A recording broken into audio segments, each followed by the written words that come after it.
Assalamualaikum warahmatullahi wabarakatuh. Alhamdulillah, segala puji dan syukur dipanjatkan kepada Allah Subhanahu Wa Taala. Selawat dan salam kami ucapkan ke atas junjungan besar Nabi Muhammad sallallahu alaihi wasallam, para isteri dan keluarga baginda, para sahabat, seterusnya golongan yang mengikut jejak langkah baginda sehingga hari kiamat insya-Allah. Baik, syukur kita pada malam ini dapat kita berkumpul untuk menjayakan satu forum yang bertajuk vaksin, pandangan dari sisi Islam. Dan saya, Aiman Haziq bin Roslan, akan menjadi moderator untuk forum pada malam ini, dan bersama saya ada 3 orang panelis yang berilmu, pelajar daripada kos Diploma in English Communication. Yang pertama, saya perkenalkan saudara Hamzah bin Zohir. Jadi saudara Hamzah, terima kasih kerana bersama kami pada malam ini. Assalamualaikum semua. Waalaikumsalam. Dan seterusnya kita ada saudari Alia Izzati, juga pelajar daripada Diploma in English Communication. Dan akhir sekali ialah saudari Nuratul Fakihah binti Abdul Halim.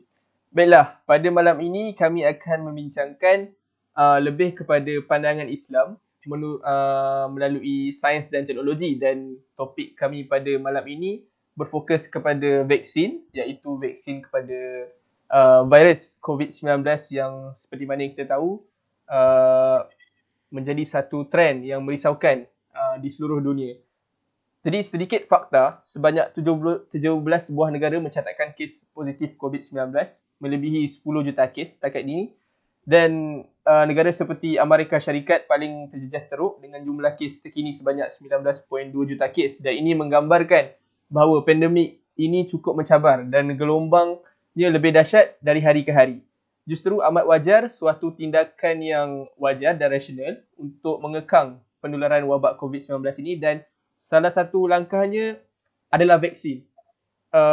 Jadi pada malam ini kita akan kupas tentang isu-isu vaksin yang ada tentang COVID-19. Sebelum kita mulakan forum, izinkan saya memberikan sedikit pengenalan asas mengenai vaksin, yang definisinya ialah vaksin adalah sejenis bahan yang dapat membantu mencegah sesuatu penyakit. Untuk kita ambil perumpamaan, badan manusia dilindungi oleh sistem pertahanan ataupun yang kita ketahui sebagai sistem imun, sebagaimana suatu negara dilindungi oleh angkatan tentera. Dan sebagai itulah sistem imun berfungsi untuk badan kita. Jadi bagaimana vaksin itu dihasilkan? Ia terhasil daripada pembiakan organisma hidup. Setengah organisma tersebut adalah penyebab penyakit berbahaya. Oleh itu, pembuatan vaksin ini haruslah teliti dan dijalankan oleh golongan yang profesional. Baiklah, soalan pertama kita mulakan forum pada malam ini. Saya tujukan kepada saudara Hamzah. Kalau bolehkah saudara Hamzah kongsikan bersama kami apakah sebenarnya kepentingan kita untuk mengambil vaksin? Silakan saudara Hamzah. Baik, terima kasih saudara Aman atas persoalan tersebut. Bismillahirrahmanirrahim. Assalamualaikum warahmatullahi taala wabarakatuh. Jadi untuk pengenalan diri dari saudara Aiman sudah pun memperkenalkan diri saya. Sekali lagi nama saya Hamzah bin Zohir, merupakan pelajar daripada KPMSI, College Professional Mara Seri Iskandar. Jadi berbalik kepada topik kita pada malam ini berkenaan dengan vaksin COVID-19. Jadi persoalan yang telah ditanyakan pada saya adalah kepentingan mengambil vaksin tersebut. Jadi dari segi topik kita pada malam ini, kita nak sentuh bahagian dari segi agama dan juga sains sedikit. Jadi dari segi agamanya, kita faham yang bila ada penyakit ni, kita harus ada usaha sebelum kita bertawakal dalam mendapatkan kesihatan daripada Allah SWT. Kita ada usaha untuk mendapatkan kesihatan tersebut. Jadi kat situlah datangnya kepentingan mengambil vaksin ini, iaitu kepentingan yang paling utama adalah untuk melindungi diri kita, terutama sekali bagi golongan yang berisiko tinggi. Jadi siapa yang berisiko tinggi ni? Berisiko tinggi ni kebanyakan ni adalah yang muda, kanak-kanak dan juga yang berumur. Okay? Jadi dalam erti kata kepentingan ni, untuk meyakinkan orang tu kita harus ada saintifiknya. Jadi sebab itulah kita ada ujian-ujian klinikal yang dijalankan untuk menentukan tahap keselamatan dan keberkesanan vaksin-vaksin ini yang sedang dibangunkan. Jadi sekiranya ada kesan sampingan yang teruk ataupun dalam bahasa Inggerisnya severe adverse effect, maka vaksin tersebut tidak akan diluluskan. Sebagai satu contoh, di mana satu vaksin yang dihasilkan oleh University of Queensland yang menghasilkan antibody untuk HIV telah diberhentikan kerana ada side effect yang sangat severe. Jadi untuk mendapatkan kelulusan daripada NPRA, iaitu satu organisasi yang berkaitan dengan vaksin ni, harus lulus ujian klinikal fasa 3 supaya selamat dan ambil vaksin tersebut tu berkesan untuk penyakit COVID-19. Jadi kenapa pentingnya untuk kita ambil vaksin ni? Sebab kesan jika kita tidak ambil vaksin adalah rakyat kita berkemungkinan akan mendapat COVID-19 dan sebahagian akan hilang nyawa.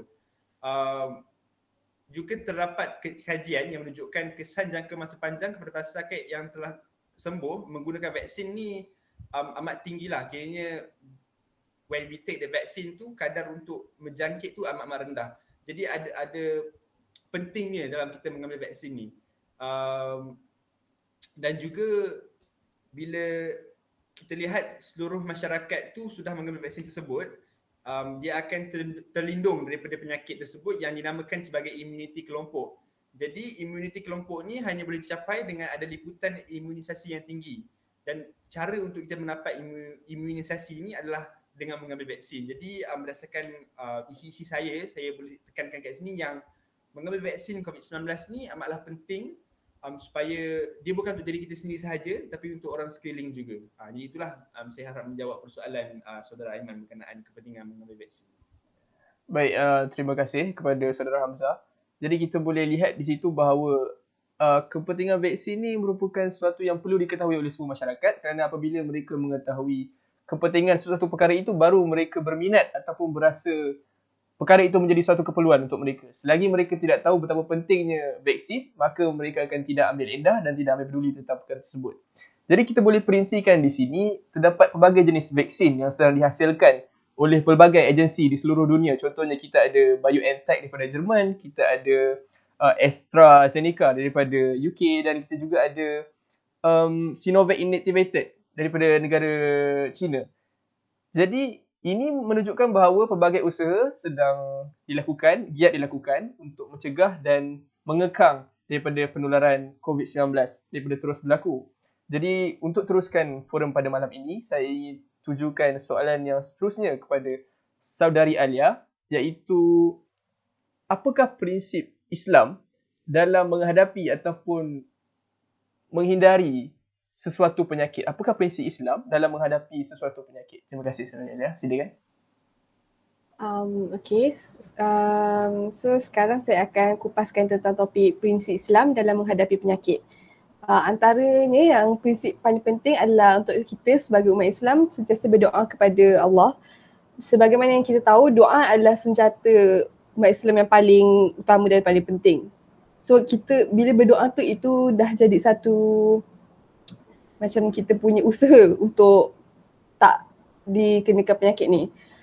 Menurut nas yang sahih riwayat Abu Daud, ya Allah, sesungguhnya aku memohon perlindungan denganmu daripada penyakit sopak, gila, kusta dan juga penyakit-penyakit berbahaya yang lain. Di sini kita dah nampak yang memang doa adalah itulah doa yang memang paling penting dalam situasi sebegini. Selain itu,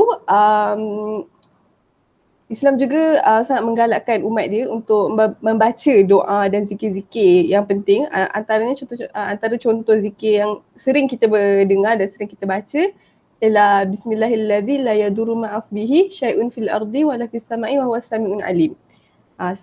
Itu yang pertama. Dan prinsip Islam yang kedua adalah untuk mencegah. Macam mana cara kita mencegah adalah dengan wujudnya vaksin.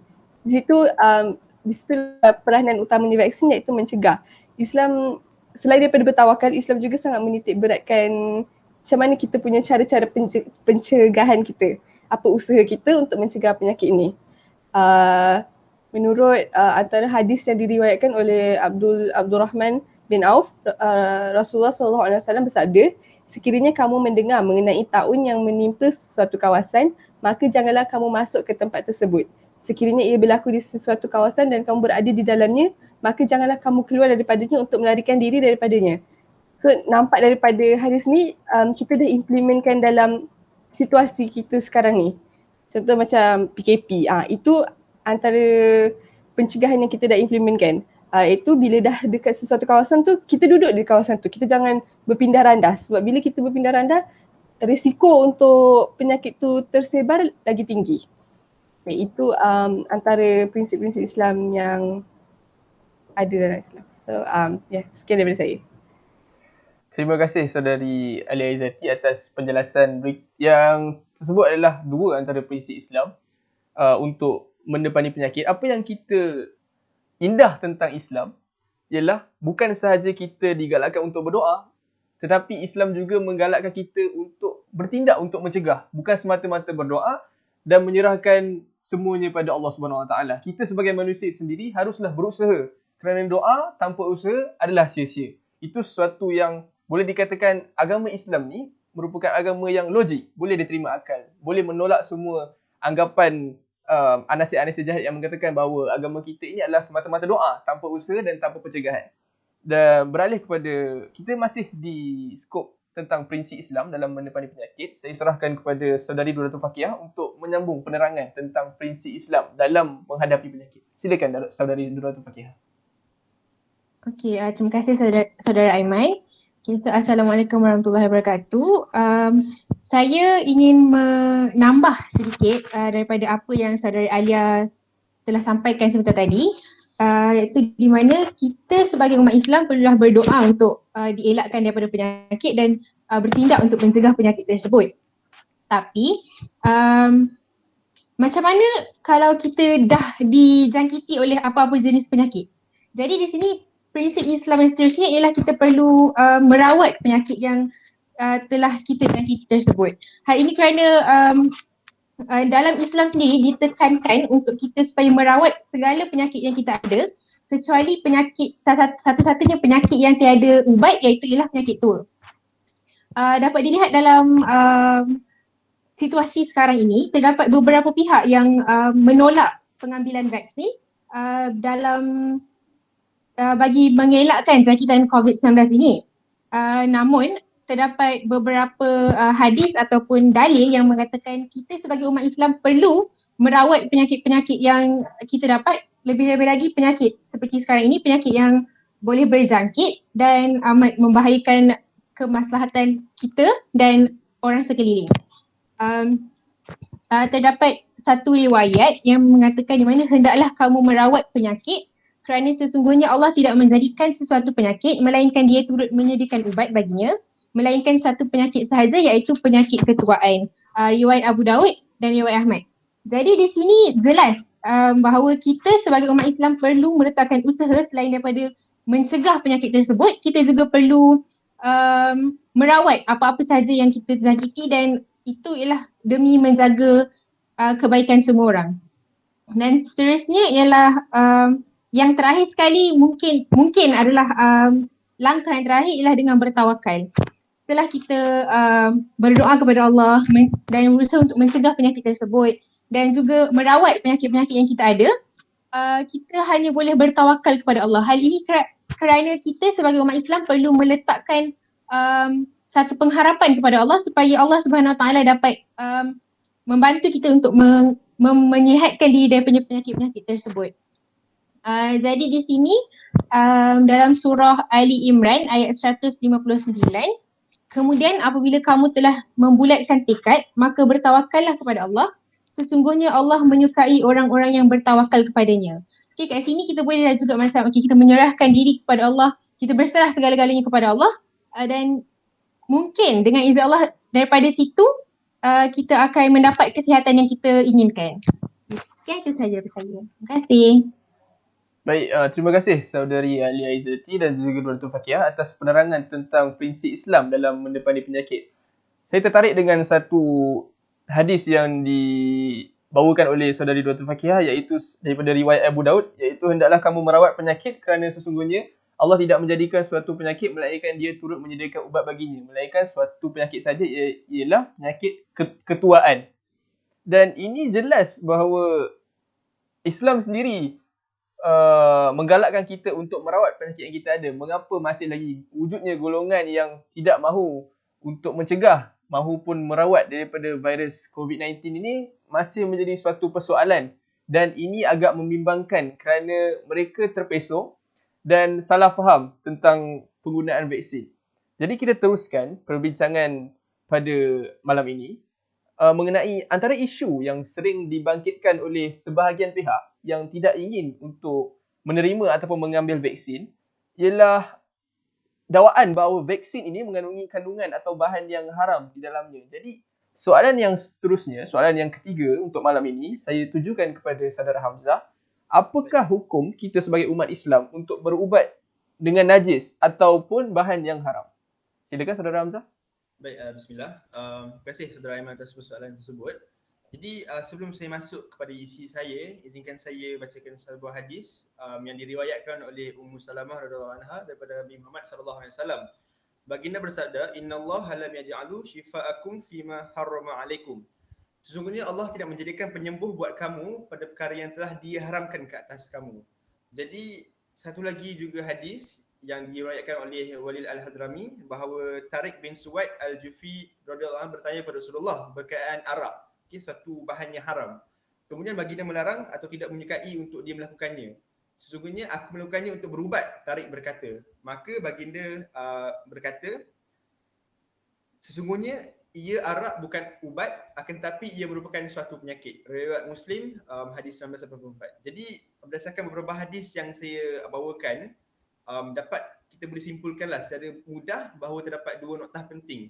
Yang pertama, Rasulullah melarang kita untuk berubat dengan sesuatu yang haram. Dan yang kedua, Rasulullah melarang berubat dengan arak yang termasuk dalam kategori najis dan baginda menyifatkannya sebagai penyakit dan bukannya ubat. Jadi berkenaan dengan isu hukum berubat dengan najis atau apa-apa perkara yang haram ni, bila kita masukkan vaksin tu dia akan terus menjadi haram lah.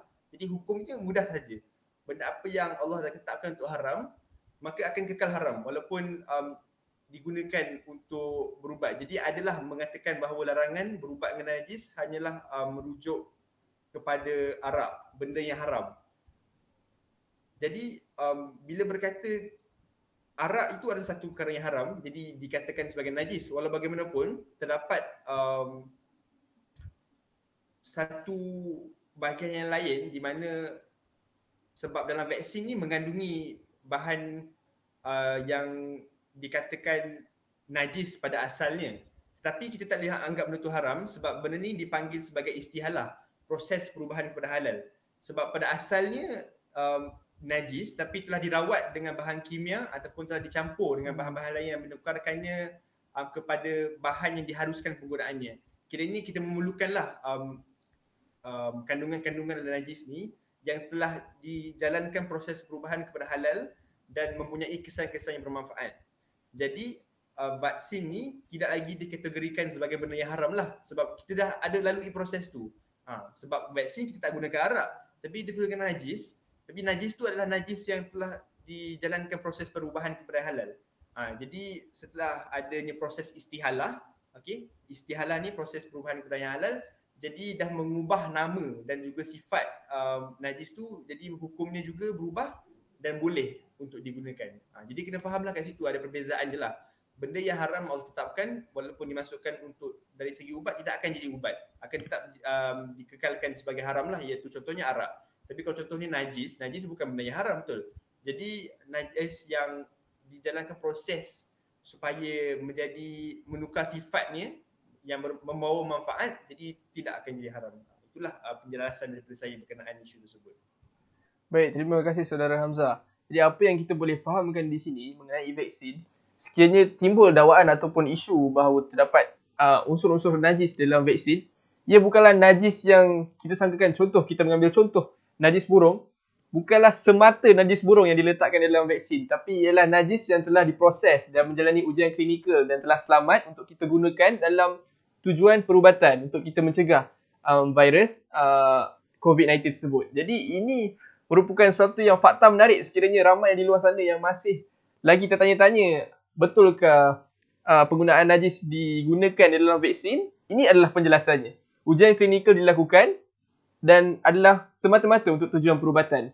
Dan ini termasuk dalam hukum harus kerana ia melibatkan untuk pencegahan penyakit dalam kalangan masyarakat. Jadi kita teruskan perbincangan pada malam ini. Seperti yang kita tahu, pandemik ini merupakan pandemik yang melanda seluruh dunia dan wujudnya pandemik ini telah mencetuskan pelbagai pendapat para ulama dan juga institusi agama berkenaan dengan vaksin COVID-19. Jadi kita Kita teruskan soalan pada malam ini. Saya ingin teruskan kepada tiga-tiga panel.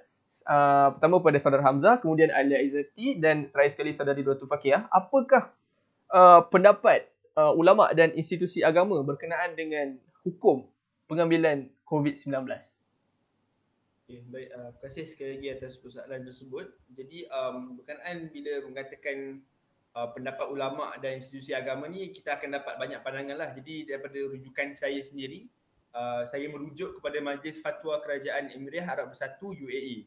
Jadi badan fatwa ini menyatakan di antara perkara yang membawa kepada hukum wajib adalah kita ketika berlakunya wabak penyakit yang berjangkit, di mana ketika itu rawatan adalah termasuk dalam bab menghilangkan kemudaratan yang menjadi tuntutan syarak. Jadi badan fatwa ni menyatakan sekiranya ada penyakit yang berjangkit, seperti yang sekarang ni kita ada COVID-19, jadi rawatan untuk menghilangkan kemudaratan tersebut dah menjadi satu tuntutan syarak, dah jadi wajib. Jadi juga dinyatakan dalam rujukan badan fatwa ini, kami menyatakan sebagaimana dalam fatwa Majlis Bilangan 11 untuk tahun 2020 bahawa wajib menurut syarat atas semua puak atau kumpulan dalam masyarakat untuk beriltizam dengan sepenuhnya sebarang bentuk taklimat kesihatan dan peraturan yang dikeluarkan oleh pihak yang ditetapkan oleh pemerintah seperti Kementerian Kesihatan. Jadi wajib tu bukanlah sahaja ke atas pemerintah.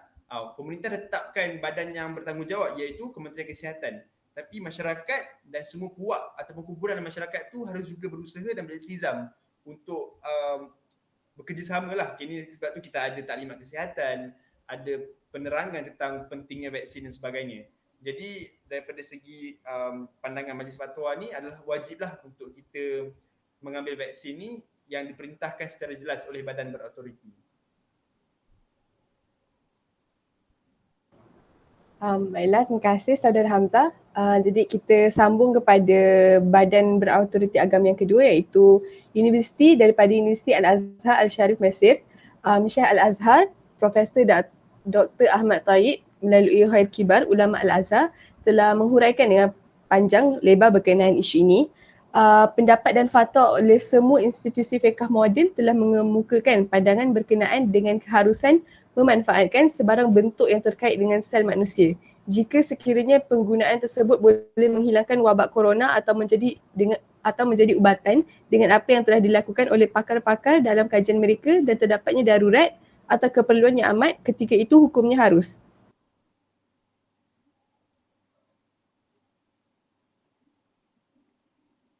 Maaf, termute. Okay. Saya sambung. Akan tetapi persoalan ini hendaklah dirujuk kepada pakar dan ahli ikhtisas daripada kalangan pakar perubatan, farmasi dan pembuat-pembuat ubatan yang dipercayai. So jadi kat sini kita dah tahu ahli-ahli ulama ni telah berkumpul dan berbincang dan menjatuhkan fatwa yang penggunaan sel dan macam apa Saudara Hamzah cakap tadi, penggunaan najis binatang, penggunaan sel-sel manusia, kat sini dah dijatuhkan hukumnya harus sebab yang pertama ia dah lalui satu proses istihalah dan yang kedua hukumnya jatuh harus kerana kita sekarang ni berada dalam situasi darurat di mana ia membahayakan nyawa manusia. Jadi keperluannya sangat diperlukan vaksin ni. So yeah.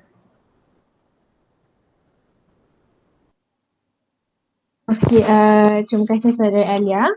Jadi badan otoriti seterusnya yang akan saya sebutkan di sini ialah Majma' Fuqaha Al-Syariah daripada Amerika Syarikat.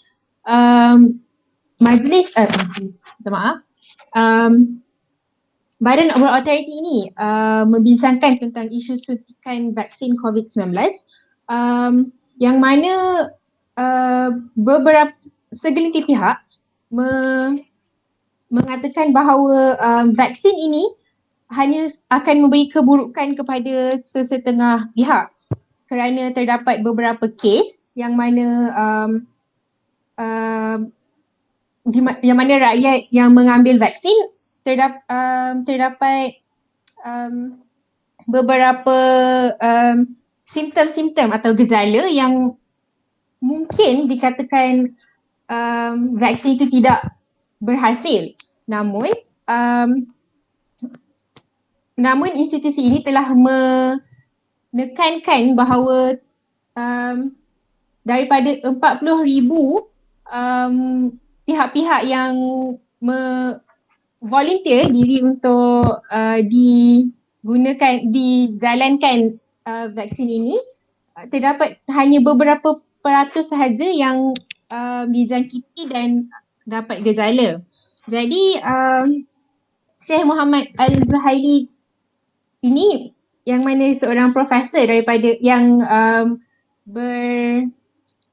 merupakan ulama daripada Majma' Fuqaha Al-Syariah Amerika Syarikat ini berkata bahawa vaksin ini ialah sesuatu inisiatif yang dapat digunakan untuk mengelakkan jangkitan COVID-19 ini. Terima kasih. Baik, terima kasih kepada tiga-tiga panel. Kita boleh dapat lihat di situ isu COVID-19 ni mendapat perhatian daripada seluruh ulama-ulama dan juga institusi agama di seluruh dunia, bukan sahaja di Malaysia. Dan ingin saya kongsikan di sini bahawa kerajaan Malaysia seperti yang ditegaskan oleh Yang Amat Berhormat Perdana Menteri Malaysia Tan Sri Muhyiddin Yassin pada 22 Disember 2020 berusaha untuk meningkatkan juga pembelian vaksin COVID-19 agar boleh menampung keperluan imunisasi sehingga melebihi 80% rakyat. Dan kita berharap bahawa penggunaan vaksin ini dapat diterima oleh seluruh rakyat Malaysia, dan ini selaras dengan pendirian pihak kerajaan dan juga mesyuarat khas Jawatan Kuasa Muzakarah MKI kali ke-10 yang bersidang pada 3 Disember 2020 telah mengambil ketetapan bahawa hukum penggunaan vaksin COVID-19 harus dan wajib diambil oleh golongan ditetapkan oleh kerajaan Malaysia. Dan ketetapan ini juga telah disembah maklum kepada Majlis Raja-Raja. Dan ini jelas bahawa pengambilan vaksin ni amatlah penting dan hukumnya juga ada yang harus, ada yang wajib mengikut kepada golongan yang ditetapkan untuk mengambil. Contohnya kita ada golongan tua, golongan yang lebih terdedah kepada virus-virus ni. Dan bagi kita menutup perbincangan kita pada malam ini, apakah pesanan para panelis kepada masyarakat di luar sana mengenai pengambilan vaksin? Kalau boleh kita mulakan dengan saudari Duratul Fakihah. Pesanan para panelis kepada masyarakat di luar sana mengenai pengambilan vaksin. Silakan. Okay, jadi pesanan yang dapat saya berikan kepada rakyat di luar sana ialah kepada segelintir pihak yang merupakan anti-vaksin di negara kita. Dalam Al-Quran dan Islam sendiri telah mengatakan bahawa kesihatan itu ialah perkara yang sangat penting dan perlu dijaga dalam Islam. Jadi kepada pihak-pihak yang berkenaan, kita sebagai umat Islam sendiri janganlah membuta tuli dalam mempercayai mana-mana perkara, dan hendaklah kita teruskan dengan mencuba ataupun memberi peluang kepada sains dan teknologi yang telah diciptakan oleh manusia sendiri. Dan perlulah diberi peluang supaya kita dapat menjaga kesihatan kita dan sekaligus tidak membahayakan keselamatan orang sekeliling kita. Terima kasih saudari Dr. Fakihah. Boleh kami dengarkan pesanan daripada panel saudara Hamzah bin Zuhair. Okay, baik. Mudah saja. Saya rasa pun nanti saudari Alia akan ada pesanan lagi. Saudari Duratul pun sudah sampaikan pesanan sedikit. Daripada saya mudah sahaja. Kita sebagai masyarakat di negara kita haruslah benda yang paling utama lah saya rasa dalam faktor vaksin ni, seperti yang dikatakan ada anti-vaksin oleh saudara Duratul ni. Kenapa ada ni anti-vaksin? Sebab dia orang tak tahu. Tidak cukup maklumat, tak cukup knowledge tentang vaksin tu, apa baiknya, apa kepentingan untuk kita mengambil vaksin.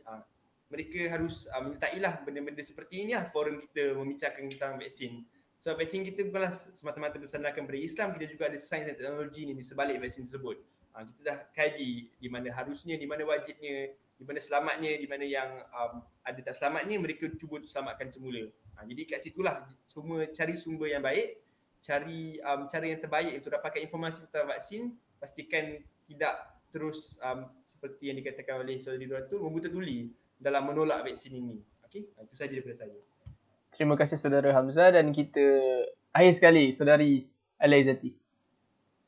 Baiklah, untuk tutup semua poin yang Saudari Duratul Fakihah dan Saudara Hamzah telah cakap tadi, poin saya yang terakhir untuk malam ni ialah macam kita tahu zaman sekarang ni kita banyak ambil informasi dekat social media dan kadang-kadang kita tak tahu social media ni betul ke salah ke. Jadi jangan kita cepat percaya kepada berita-berita yang kita nampak kat social media ni, sebab kadang-kadang berita-berita ni boleh jadi satu fitnah yang orang-orang memang berniat untuk jatuhkan fitnah kepada agama Islam.